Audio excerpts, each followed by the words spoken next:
शिवसेना पक्ष आणि चिन्हाची आजची सुनावणी संपली। आता 2 सप्टेंबरला सुनावणी होणार असून शिंदेंचे वकील या प्रकरणात युक्तिवाद करतील।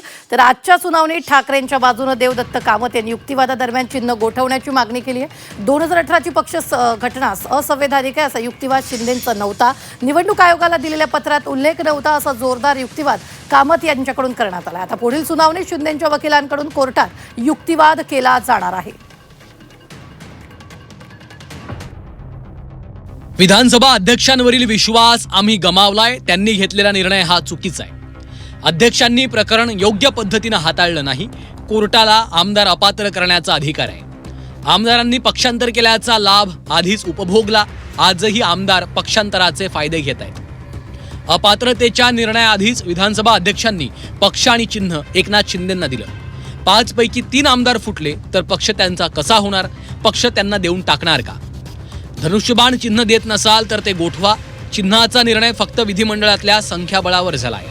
विधिमंडळ पक्ष आणि राजकीय पक्ष वेगळे आहेत। राजकीय पक्षाचं महत्त्व जास्त असतं। विधिमंडळ पक्ष फुटल्यावर यात चिन्हाचा संबंध नाही, राजकीय पक्ष फुटल्यावर चिन्हाचा संबंध आहे। शिवसेनेत राजकीय पक्ष नाही, विधिमंडळ पक्ष फुटला। विधिमंडळ पक्षाचा राजकीय पक्षाशी संबंध नाही। राजकीय संघटनेत आमच्याकडे बहुमत होतं। आमच्याकडे 19 लाखांपेक्षा जास्त सदस्य, त्यांच्याकडे फक्त 4 लाख सदस्य। आमदार संख्याबळावर निर्णय दिल्यास परिशिष्ट 10 कागदावरच राहील आणि अराजकता माजेल।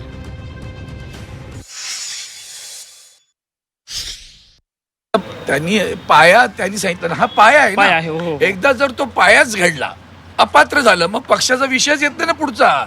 मग चिन्ह देणार, नाव देणार, विषयच येणार नाही। म्हणून ते अपात्र व्हायला हवेत आणि ते अपात्र करू शकता।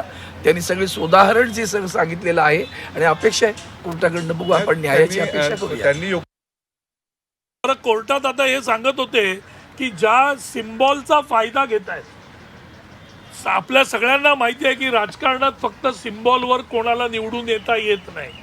तुम्हाला काम करावं लागतं, लोकांची सेवा करावी लागते, लोकांसाठी झटावं लागतं, तेव्हा तुम्ही राजकारणात निवडून येतात। हे म्हणतात की सिम्बॉलमुळे निवडून आले। आता म्हणजे एवढी वैचारिक दिवाळखोरी उभाटाची आणि उभाटाच्या वकिलांची कोर्टात बघायला मिळाली। ते बघून जरा वाईट वाटलं की महाराष्ट्रातले आपले लोक अशा पद्धतीने वैचारिक दिवाळखोरी करतायत, पण शेवटी काय करणार? युक्तिवाद केला की मिळणारी मतं कोणत्या पक्षाची आहेत कसं कळणार तुम्हाला? हाही एक युक्तिवाद त्यांनी त्यावेळेला केलेला आहे आणि ते स्पष्ट आहे ना। म्हणजे जर तुम्ही असं कारण इलेक्शन कमिशनच्या डोक्यात काहीतरी त्यावेळेला आलं होतं की एवढे आमदार आहेत म्हणून जी एवढी मतं आहेत, तर ही मतदार हा काही पक्षाचा कार्यकर्ता नसतो ना, तो पक्षाला मतं आणि ते युतीत लढलेले असतात, तेव्हा ती मतं कोणाची हे ग्राह्य धरता येणार नाही असं त्यांनी त्यावेळेला सांगितलेलं आहे। महत्त्वाचं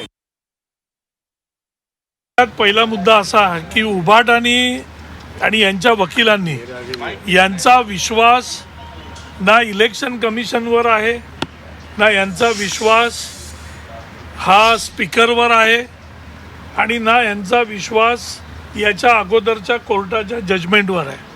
त्याच्यामुळे जेवढे निकाल यांच्या विरोधात गेलेले आहेत त्याच्यामुळे कोणच काम करत नाही आणि आता इथे या कोर्टात बोलतायत की तुम्ही निकाल द्या। उद्या हा निकाल पण यांच्या विरोधात गेला की ते परत म्हणणार की यांच्यावर पण विश्वास नाही आमचा, आम्हाला दुसरा कुठचा तरी कोर्ट द्या। ह्याच्या अगोदर ते शिवसेनेचं चिन्ह मिळावं, नाव मिळावं म्हणून युक्तिवाद करत होते। आता चिन्ह गोठवण्याची त्यांच्यावर वेळ येत असेल, ह्याचा अर्थ ते चिन्ह काही त्यांना मिळणार नाही। हे चिन्ह एकनाथ शिंदे साहेबांनाच राहील, आम्हाला राहील असं आम्हाला वाटतं।